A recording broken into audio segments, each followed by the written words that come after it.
Imaginez un futur où votre paix intérieure ne dépend pas des actions de vos enfants. Et si la clé d'une vieillesse épanouie résidait dans le lâcher-prise des attentes que nous portons sans même nous en rendre compte? Dans cette analyse, nous abordons un sujet délicat mais essentiel. Pourquoi placer toute votre confiance émotionnelle en vos enfants peut mener à la douleur et comment construire une vieillesse résiliente, émotionnellement stable et psychologiquement saine.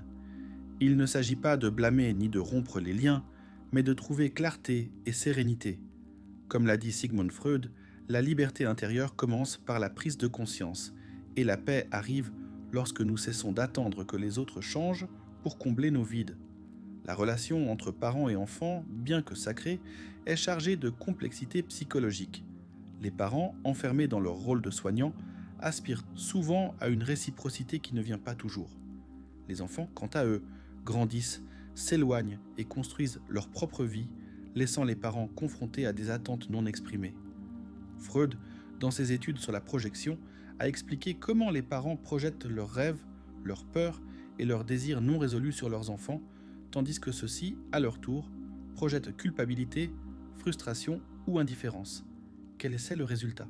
Un éloignement émotionnel, des silences douloureux et une érosion silencieuse de l'estime de soi des parents vieillissants. Il est temps de transformer cette histoire. Tout au long de ce contenu, nous explorerons 7 piliers freudiens qui vous guideront vers une vieillesse plus consciente, protégée et épanouie, même si vos enfants ne sont pas aussi présents que vous l'espériez. Vous découvrirez pourquoi attendre de la gratitude est un piège psychologique, comment la peur de la solitude influence vos décisions et comment distinguer l'attachement de l'amour authentique. Surtout, vous apprendrez à embrasser la vieillesse sans dépendre émotionnellement de vos enfants. Ce n'est pas un message de rupture, mais de transformation. Il s'agit d'accepter la réalité avec tendresse, d'adopter une posture ferme mais compatissante et de reconnaître, comme l'a enseigné Freud, qu'être pleinement humain implique d'accepter nos limites et d'apprendre à vivre avec elles. Si vous sentez qu'un changement était nécessaire, si vous aspirez à vous libérer des chaînes invisibles des attentes, c'est le moment de commencer. Restez avec nous et découvrez comment redéfinir votre relation avec vos enfants et avec vous-même pour vivre une vieillesse pleine et libre. Aucun parent ne rêve de son enfant tel qu'il est. Il rêve d'un enfant idéalisé, celui qui sera affectueux, couronné de succès et éternellement reconnaissant.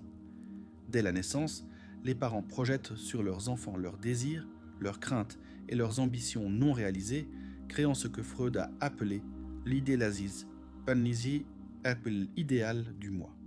Cet enfant imaginé, dans l'esprit des parents, compensera leurs manques, reflètera leurs valeurs et comblera leurs vides émotionnels. Cependant, ces projections, bien que naturelles, sont un terrain glissant. Les enfants ne naissent pas pour réaliser les rêves de leurs parents. Ils ont leurs propres désirs, défauts et chemins uniques. Freud a averti que plus ces projections sont intenses, plus grande est la désillusion. Lorsqu'un enfant s'éloigne, ne téléphone pas ou fait preuve d'indifférence, les parents ressentent non seulement de la tristesse, mais une profonde sensation de trahison, comme si un pacte implicite avait été rompu. Mais la vérité est que ce pacte n'a jamais été conscient. Il est né dans l'inconscient, où les attentes se forment sans que les parents s'en rendent clairement compte. Ce mécanisme, selon Freud, est universel, mais il peut être dévastateur s'il n'est pas compris. La première étape vers une vieillesse émotionnellement sécurisée est de lâcher ses projections et d'embrasser la réalité de qui est votre enfant. Il se peut qu'il ne réponde pas à vos attentes, qu'il ne vous rende pas l'affection dans la mesure où vous l'espériez, et c'est acceptable. Votre valeur en tant que parent ne dépend ni de sa gratitude, ni de ses actions. Freud a décrit la maturité comme le processus de faire le deuil des idéaux non réalisés. En acceptant l'enfant réel, avec ses absences, ses défauts et son humanité, vous vous libérez de l'illusion. Cela ouvre la porte à une relation plus authentique où, si la relation ne peut être reconstruite, à la capacité de prendre soin de votre propre bien-être sans dépendre d'eux. Les projections sont trompeuses car elles se déguisent en amour, mais elles sont souvent une forme déguisée de contrôle. Attendre que votre enfant soit comme vous le souhaitez, c'est essayer de façonner votre expérience à travers ses décisions. Cela génère culpabilité, malaise et, dans de nombreux cas, un plus grand éloignement. La libération vient lorsque vous reconnaissez que l'amour que vous avez donné, bien qu'imparfait, était sincère. Un lien sain n'est possible que lorsque les deux parties se voient telles qu'elles sont, sans filtre ni fantasme. Lâcher les projections ne signifie pas renoncer à l'amour.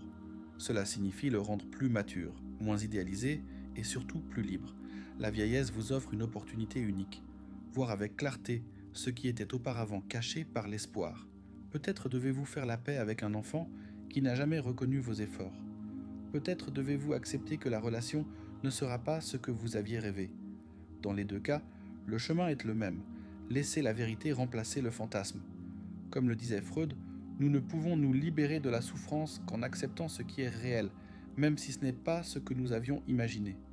Dans de nombreuses familles, l'amour s'accompagne de conditions invisibles. Je te donne mon temps, mon affection, mes ressources, mais j'attends en retour respect, attention et gratitude. Les parents investissent des années d'efforts, d'amour et de sacrifices, espérant que leurs enfants répondront par de la proximité et de la reconnaissance. Mais lorsque cette réciprocité ne vient pas, la douleur ne vient pas seulement de l'absence, mais d'un sentiment d'injustice. Après tout ce que j'ai fait pour eux, résonne dans l'esprit de nombreux parents qui vieillissent seuls, ressentant le poids d'un amour non rendu. Freud a démontré que même l'amour le plus pur, comme celui des parents pour leurs enfants, est traversé par des besoins inconscients. Nous aimons non seulement pour le bien-être de l'autre, mais aussi pour satisfaire quelque chose en nous-mêmes, un désir de validation, de sens, d'immortalité à travers nos enfants. Cela transforme l'amour en une transaction émotionnelle où les parents offrent de l'affection comme une monnaie en espérant quelque chose en retour. Lorsque cet échange n'a pas lieu, le ressentiment surgit non seulement envers les enfants, mais aussi envers soi-même. Les parents commencent à se questionner « Où me suis-je trompé ? Pourquoi ne m'aiment-ils pas comme je les ai aimés ?» Ce cycle de culpabilité et de doute peut miner l'estime de soi et la paix intérieure. Pour briser cette dynamique, Freud nous invite à reconnaître les limites de l'amour parental. L'amour véritable doit naître du désir de donner, non de l'attente de recevoir. Si vous aimez en espérant que votre enfant vous rende quelque chose, vous vous condamnez à vivre prisonnier de ses actions, attendant des gestes qui peut-être ne viendront jamais. La clé d'une vieillesse émotionnellement sécurisée est d'apprendre à offrir de l'amour sans condition et à trouver l'épanouissement dans votre propre existence. Cela ne signifie pas cesser d'aimer vos enfants, mais transformer la manière dont vous aimez. Il s'agit de lâcher les attentes implicites et d'embrasser un amour plus libre, qui ne dépend pas de ce que l'autre fait ou ne fait pas. En faisant cela, vous vous libérez du poids du ressentiment et ouvrez la porte à une relation plus légère et authentique. La vieillesse n'est pas un temps pour attendre, mais pour construire. Construire la paix, construire la force, construire une vie pleine qui ne dépend de personne d'autre. Comme l'a enseigné Freud, la véritable liberté émotionnelle arrive lorsque nous acceptons la réalité avec toutes ses imperfections. Si vous êtes prêt à lâcher les chaînes des attentes et à embrasser une vieillesse pleine de sérénité et d'authenticité, c'est le moment d'agir. Osez-vous redéfinir votre histoire, transformer vos liens et trouver la paix que vous méritez. Le changement commence ici et maintenant. Vous êtes-vous déjà arrêté pour réfléchir à ce que serait vieillir avec un cœur plein d'amour, mais aussi avec la force de protéger votre paix intérieure? La vieillesse n'est pas seulement une étape de changement physique, mais une opportunité pour cultiver une résilience émotionnelle qui vous permette de vivre avec dignité, liberté et plénitude. Dans ce texte, nous explorerons 3 piliers fondamentaux pour construire une vieillesse émotionnellement sécurisée en nous inspirant des idées du psychanalyse freudienne. Si ces réflexions vous inspirent, n'oubliez pas de vous abonner et d'activer les notifications pour ne pas manquer d'autres contenus qui vous aideront à vivre avec authenticité à chaque étape de la vie. Vieillir avec sérénité commence par protéger votre bien-être émotionnel, en particulier dans vos relations les plus proches. Cela n'implique pas de fermer votre cœur ni de vous éloigner de ceux que vous aimez, mais d'apprendre à pratiquer l'autoprotection affective avec sagesse. Aimer profondément ne signifie pas s'exposer à la fragilité émotionnelle. Sigmund Freud nous a appris qu'un « moi » sain est celui qui sait se positionner face aux autres en comprenant leurs besoins sans s'y soumettre. Cet équilibre devient essentiel dans la vieillesse lorsque les dynamiques familiales changent et que les rôles traditionnels se transforment. Les enfants adultes, absorbés par leur propre vie, peuvent devenir distants, indifférents ou, dans certains cas, excessivement présents. Dans tous les cas, la clé est d'établir des limites claires. Aimer ne signifie pas tout accepter ni annuler vos propres besoins. Aimer avec une maturité émotionnelle implique de rester intègre, même lorsque les autres s'éloignent. Cela signifie offrir votre présence sans exiger de réciprocité, accueillir sans vous perdre vous-même et surtout comprendre que l'amour sain ne cherche pas une récompense immédiate. Il prospère dans la liberté. Si vous sentez que vous avez donné trop, émotionnellement, en temps ou en énergie, il est temps de faire une pause. Réfléchissez à vos besoins. Reconnectez-vous avec vous-même et cherchez des activités, des amitiés ou des projets qui vous comblent sans dépendre de la réponse des autres. La vieillesse n'est pas une fin, mais le début d'une étape nouvelle et vibrante. Pour qu'elle soit pleine, vous devez protéger votre cœur, non en l'endurcissant, mais en le renforçant avec l'amour de soi. Car l'autoprotection émotionnelle vous libère des attentes qui épuisent et vous permet de vivre avec authenticité, prêt à savourer le bonheur que vous méritez à cette étape. Si vous souhaitez continuer à explorer comment vivre avec plus de liberté émotionnelle, continuez à lire et ne manquez pas le prochain pilier. L'un des concepts les plus profonds de la psychanalyse freudienne est le transfert, le mécanisme inconscient par lequel nous projetons des émotions, des expériences et des conflits du passé sur nos relations actuelles. Dans le contexte familial, cela se produit fréquemment entre les parents âgés et leurs enfants adultes. Les enfants, sans s'en rendre compte, peuvent projeter sur vous les blessures de leur enfance, les frustrations non résolues ou même la colère pour des situations qu'ils n'ont pas comprises à l'époque. Dans la pratique, cela signifie qu'un parent peut être jugé pour ce qu'il était il y a des décennies et non pour ce qu'il est aujourd'hui. Une mère peut être perçue comme contrôlante, même si elle en rend maintenant plus réservée, simplement parce que son enfant porte en lui des souvenirs émotionnels du passé. Freud nous a averti que le transfert n'est ni rationnel ni conscient. C'est une répétition de schémas internes.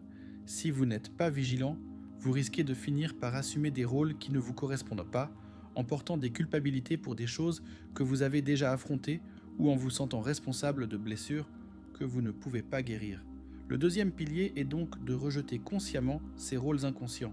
Vous n'êtes pas obligé d'être la cible de la colère de quiconque, ni de porter des culpabilités indéfinies. Votre rôle dans la vieillesse n'est pas d'être le soutien émotionnel de la famille, à tout prix, mais de vivre avec légèreté, autonomie et dignité. Lorsqu'un enfant projette ses conflits sur vous, répondez-lui avec calme mais fermeté. S'il vous accuse de quelque chose qui ne reflète pas la réalité, observez-le sans l'internaliser. Si vous ressentez une manipulation émotionnelle, choisissez le silence, non comme une soumission, mais comme un acte de sagesse qui protège votre paix. Freud disait que là où le ça, les désirs inconscients, tente de dominer, le moi doit mettre de l'ordre. Dans la famille, cela signifie dire « cette douleur n'est pas la mienne, je ne vais pas continuer à jouer ce rôle ». Loin de rompre les liens, cette posture les renforce car, en vous libérant des dynamiques toxiques, vous permettez à une relation plus authentique de s'épanouir, sans accusation voilée ni fardeau émotionnels inutiles. Votre corps, votre esprit et vos désirs ont évolué, et vous avez le droit de mettre à jour votre place dans la dynamique familiale. En laissant le transfert dans le domaine de la réflexion et non dans votre vie quotidienne, vous choisissez un rôle qui est léger, digne et véritable. Prêt pour le prochain pilier ? Restez avec nous. La peur de la solitude est l'une des ombres les plus courantes dans la vieillesse, un sentiment que peu de gens admettent, mais que beaucoup ressentent. À mesure que les enfants construisent leur propre vie, que les amis s'éloignent et que les rôles sociaux diminuent, une profonde inquiétude peut surgir. La peur de rester seul, d'être oublié. Freud nous a rappelé que les êtres humains sont, par nature, des êtres liés. Dès la naissance, nous dépendons des autres pour nous sentir en sécurité. Cependant, la maturité émotionnelle nous met au défi de trouver un équilibre. Apprendre à vivre avec les autres, mais aussi sans eux. Dans la vieillesse, cet équilibre est plus important que jamais.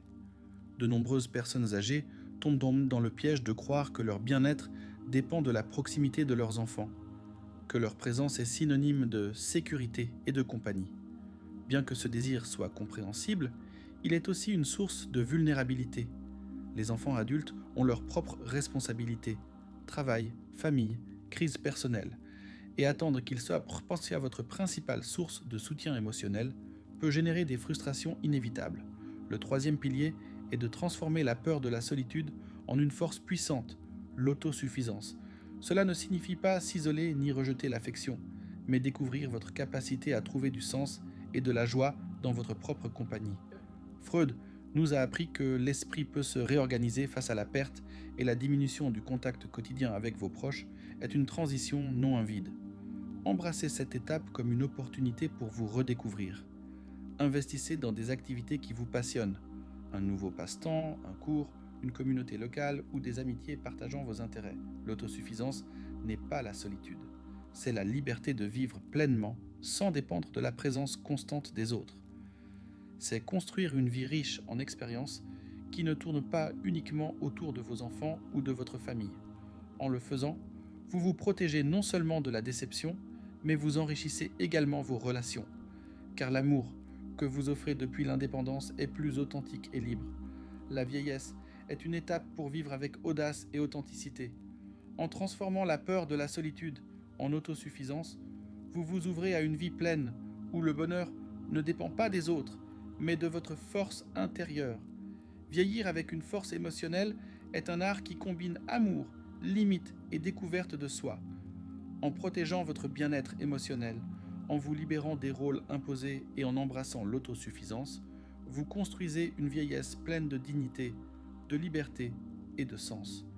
Ces piliers ne sont pas seulement des concepts théoriques, ils sont un guide pratique pour vivre pleinement à cette étape de la vie. Imaginez vous réveiller un matin et réaliser que le monde que vous connaissiez, avec ses rôles, ses responsabilités et ses attentes, a complètement changé. Et si vieillir n'était pas seulement un déclin, mais une porte vers la liberté, vers une retrouvaille avec vous-même, la vieillesse peut être bien plus qu'un retrait silencieux. Elle peut être une étape vibrante, pleine de possibilités pour redécouvrir qui vous êtes, trouver du plaisir dans votre propre compagnie et construire une vie qui ne dépend pas des autres. Ensuite, nous explorerons comment l'autosuffisance, la libération des attentes de gratitude et l'établissement de limites financières et émotionnelles peuvent transformer vos années dorées en une période de croissance personnelle, d'authenticité et de sérénité. L'autosuffisance dans la vieillesse n'est pas simplement une option pratique, c'est une nécessité psychologique profonde qui vous permet de vous épanouir dans votre propre présence. Cela signifie reconnaître que vous êtes suffisant tel que vous êtes, qu'il y a une vie au-delà du rôle de parent et que votre compagnie peut être une source de joie immense. Lorsque vous embrassez cette indépendance émotionnelle, vous vous libérez de la nécessité de chercher une validation externe. Cela vous permet de construire des relations plus authentiques, de vous connecter aux autres depuis un lieu de liberté et non de manque, et de trouver la paix selon vos propres termes. Sigmund Freud, le père de la psychanalyse, insistait sur le fait que le moi doit apprendre à affronter la réalité telle qu'elle est, et la réalité de la vieillesse inclut souvent plus de moments de solitude, moins d'engagements sociaux et un temps plus long pour être avec soi-même. Mais ce silence n'a pas besoin d'être un fardeau. Au contraire, il peut devenir une opportunité unique pour reconnecter avec des parties de vous que vous avez peut-être oubliées en prenant soin des autres. Commencez par de petits pas, une promenade tranquille, le matin, un livre que vous avez toujours voulu lire, un cours qui éveille votre curiosité, ou même reprendre un passe-temps que vous aviez mis de côté il y a des années. Ces activités solitaires ne remplissent pas seulement votre temps, elles vous rappellent le plaisir d'être avec vous-même. Avec le temps, vous réaliserez que la solitude, lorsqu'elle n'est pas imposée, se transforme en un espace de créativité et de liberté. Vieillir ne signifie pas s'asseoir et attendre que les autres remplissent vos journées de leur présence. C'est une invitation à agir, à créer, à explorer de nouveaux intérêts et à redécouvrir ce qui vous fait sentir vivant. La peur d'être seul s'estompe lorsque vous découvrez que la compagnie la plus constante et précieuse est celle que vous cultivez avec vous-même. Ne laissez pas la vieillesse devenir une étape d'attente passive. Faites-en un temps d'action, d'exploration et de retrouvailles avec votre essence. Maintenant, pensez à ceci. Et si l'attente que vos enfants vous rendent l'amour et les sacrifices que vous leur avez donnés limitaient votre paix intérieure? Dès le plus jeune âge, nous apprenons que la gratitude est une vertu, que les enfants bien élevés doivent rendre ce qu'ils reçoivent et qu'il est naturel de prendre soin de ceux qui nous ont élevés. De nombreux parents vieillissent avec la conviction que leurs enfants, à un moment donné, leur rendront l'amour, l'attention et les sacrifices qu'ils ont faits pour eux. Cette idée semble juste, mais du point de vue de la psychanalyse, c'est une illusion dangereuse. Freud enseignait que les êtres humains n'agissent pas uniquement par la raison consciente, mais qu'ils sont mus par des désirs et des conflits inconscients. La gratitude n'est pas quelque chose d'automatique, elle est façonnée par des processus émotionnels complexes qui ne sont pas toujours évidents, même pour ceux qui les vivent. Vos enfants, même s'ils reconnaissent tout ce que vous avez fait pour eux, n'exprimeront pas toujours leur gratitude de la manière que vous attendez. Cela ne vient pas d'un manque d'amour ou de méchanceté, mais de limitations émotionnelles que nous affrontons tous à un moment donné. Attendre de la gratitude peut créer un sentiment de dette, et les enfants, en ressentant cette obligation, peuvent s'éloigner plutôt que se rapprocher. La psychanalyse explique cela comme un mécanisme de défense. Lorsqu'une personne perçoit une pression émotionnelle qu'elle ne peut gérer, elle tend à se retirer, à l'ignorer ou à l'éviter. Ce phénomène peut être douloureux, mais il est plus courant que vous ne le pensez. La première étape vers la liberté émotionnelle est d'abandonner l'attente que la gratitude soit la base de votre relation avec vos enfants. Cela ne signifie pas que vous devez cesser de les aimer ou d'être présent pour eux. Cela signifie aimer sans rien attendre en retour. Vous libérer de cette attente vous protège de la déception constante et du ressentiment qui surgit lorsque vous sentez que vous ne recevez pas ce que vous méritez. Freud avertissait que baser votre estime de vous sur la reconnaissance des autres est une erreur qui peut mener à une dépendance émotionnelle malsaine. En revanche, une personne émotionnellement mature trouve sa valeur en elle-même, indépendamment de la manière dont les autres la perçoivent. Ce changement de perspective demande du courage. Il implique d'accepter vos enfants tels qu'ils sont, avec leurs imperfections, leurs propres douleurs et leurs limitations émotionnelles, plutôt que de vous accrocher à l'image idéalisée d'un enfant reconnaissant et toujours présent. Lorsque la gratitude arrive, recevez-la comme un cadeau inattendu, non comme le paiement d'une dette. Et si elle ne vient pas, rappelez-vous que votre valeur n'en dépend pas. Votre histoire, les années d'amour, de sacrifice et d'effort, parlent d'elles-mêmes. Vous n'avez pas besoin de la reconnaissance de quiconque pour vous sentir complet. Embrassez cette vérité et vous verrez comment votre bien-être émotionnel se renforce, vous permettant de vivre avec plus de sérénité et d'authenticité.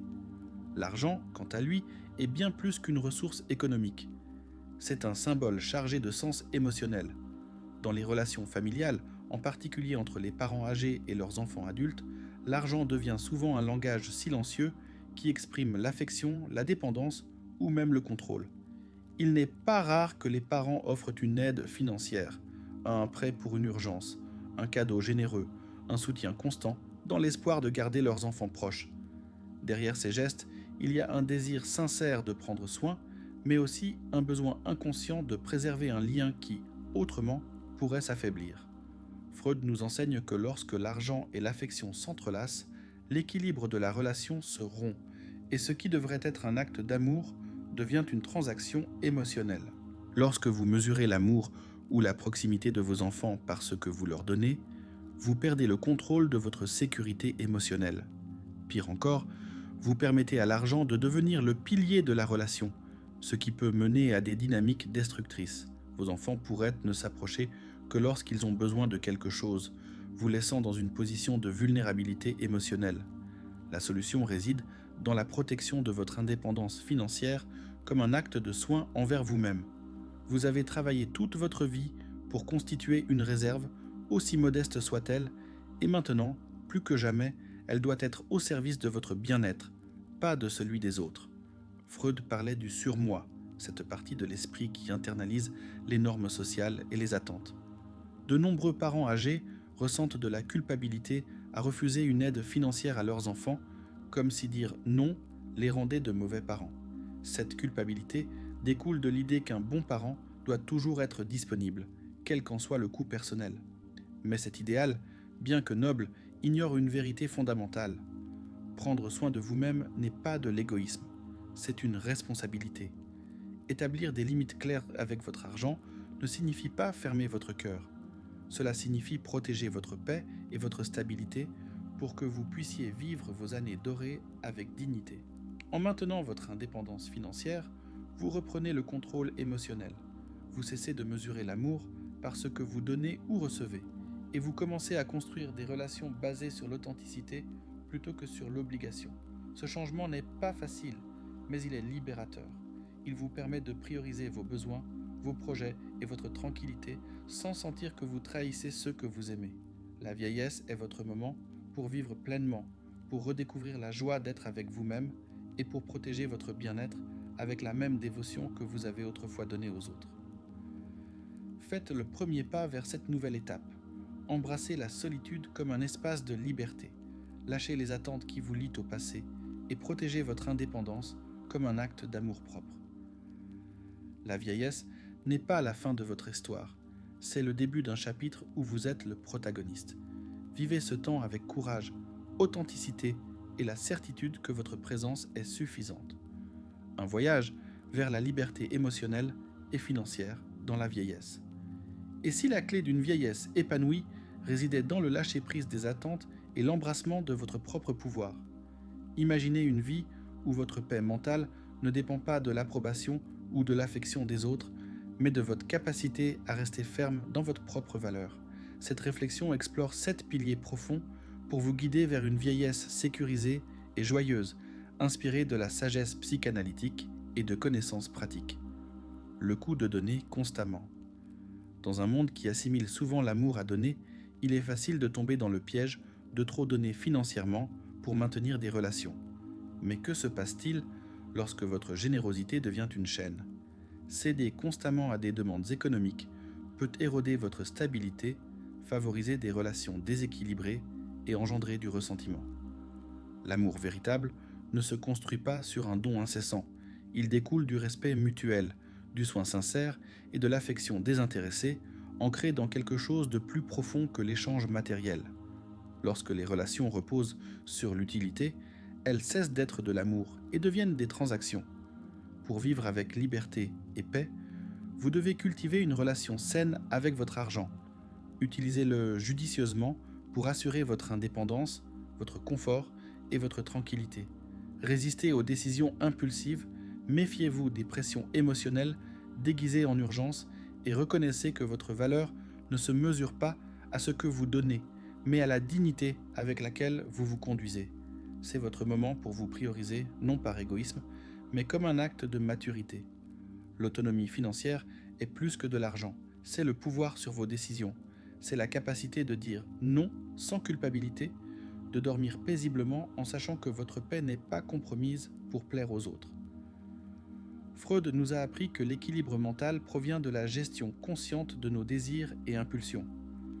En protégeant vos ressources, vous protégez votre espace mental, votre temps et votre bien-être. L'argent est un outil, pas une laisse. Utilisez-le avec intention et ne laissez jamais qu'il contrôle votre destin. Votre futur vous mérite cette liberté. Le deuil de la famille idéalisée. Nous portons tous une vision de la famille parfaite. Des enfants qui incarnent nos valeurs, apprécient nos sacrifices et nous entourent d'amour dans nos dernières années. Que se passe-t-il lorsque la réalité brise ce rêve? Nous aspirons à des réunions chaleureuses, à des conversations sincères et à une proximité durable. Cet espoir est humain, légitime, mais comme nous le rappelle Freud, il peut être profondément inconscient et douloureux lorsqu'il entre en conflit avec la réalité. Le principe de réalité de Freud entre souvent en conflit avec notre quête de plaisir, générant de la souffrance lorsque la famille idéalisée ne se matérialise pas. La distance d'un enfant, son silence ou son manque d'empathie peuvent ressembler à une blessure personnelle. Ce n'est pas seulement son absence qui fait mal, c'est la perte de la famille que vous aviez imaginée. C'est le 7e pilier, le courage de faire le deuil de la famille que vous avez rêvé et d'accepter celle que vous avez réellement. Ce deuil n'est pas pour une perte physique, mais symbolique. C'est accepter que tous les liens ne seront pas profonds, que tous les enfants ne seront pas affectueux et que toutes les relations ne pourront pas être réparées. Freud voyait le deuil comme un processus nécessaire pour libérer l'énergie émotionnelle attachée à un idéal inaccessible. S'accrocher à ce fantasme vous maintient bloqué, en attente de quelque chose qui peut-être ne viendra jamais. Lâcher prise, cependant, est libérateur. Cela vous permet de voir vos enfants avec clarté, d'accepter leurs limitations sans vous blâmer et de cesser de forcer des connexions qui ne s'épanouiront pas. Ce processus apporte la paix. Il ferme les cycles, allège les exigences internes et vous libère de vous demander où vous vous êtes trompé. Peut-être n'avez-vous pas fait d'erreur. Peut-être avez-vous aimé plus que les autres n'ont pu recevoir. Et cela, en soi, est une preuve de votre grandeur. De ce deuil naît une nouvelle possibilité. Vivre vos dernières années avec légèreté, honnêteté et courage. Votre amour perdure, même s'il n'est pas reconnu. Vos efforts étaient réels, même s'ils n'ont pas été appréciés. Vous pouvez avancer avec la conscience tranquille, sachant que vous avez donné le meilleur de vous-même. Embrassez la réalité pour une vieillesse libérée. La vieillesse est un temps de réflexion, une étape où les illusions s'évanouissent et où la vérité apporte une nouvelle forme de liberté. Freud croyait qu'un esprit sain accepte la vie telle qu'elle est, non telle que nous souhaiterions qu'elle soit. Cette acceptation n'est pas de la résignation, c'est le sommet de la maturité émotionnelle. Êtes-vous prêt à vivre pour vous-même? Ces 7 piliers, abandonner la gratitude attendue, reconnaître les projections sur les enfants, se protéger de l'amour conditionnel, rejeter les rôles inconscients, affronter la peur de la solitude, maintenir l'autonomie financière et faire le deuil de la famille idéalisée, pointent vers une vérité simple. Votre bien-être émotionnel est votre responsabilité. Vos enfants suivront leur propre chemin. Certains resteront proches, d'autres s'éloigneront. Mais votre bonheur ne dépend pas de leur choix, il dépend des vôtres. La psychanalyse nous enseigne que la souffrance peut être transformée avec clarté et courage. Vous avez encore du temps pour aimer avec légèreté, établir des limites et recommencer si nécessaire. Vous n'êtes pas seul, vous êtes avec vous-même. Et cette compagnie, lorsqu'elle est authentique, est suffisante. Un esprit libéré des attentes irréalistes devient un refuge. Vieillir avec dignité commence lorsque vous décidez que votre paix ne dépend pas des actions des autres, mais de votre propre clarté intérieure. Si cette réflexion vous a touché, partagez, abonnez-vous et activez les notifications pour plus de contenu comme celui-ci. Votre chemin vers une vieillesse sécurisée et joyeuse commence maintenant. Embrassez-le avec force et sagesse. À bientôt. Prenez soin de vous.